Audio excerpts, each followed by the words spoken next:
எரியறத புடுங்கினா கொதிக்கிறது அடங்கும்னு சொன்ன நம் முன்னோர்கள் மெய்ஞானிகள். எரிவது நமது உணவு, கொதிப்பது கழிவுகள் நம் ரத்தத்தில். இதைத்தான் இன்று நவீன அறிவியல்ல நாம metabolism, negative feedback mechanism, bio feedback defects அப்படின்னு படிச்சுக்கிட்டு இருக்கோம்.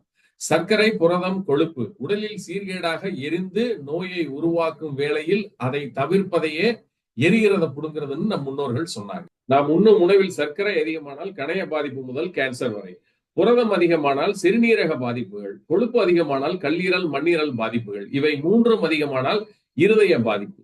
மருந்தன வேண்டாமாம் யாக்கைக்கு அருந்தியது அற்றது போற்றி ஊனி. உண்ட உணவு செரிப்பதற்கான கால இடைவெளி தந்து உணவு அருந்தியவர்களுக்கு உடலில் வேறு மருந்தே தேவையில்லை.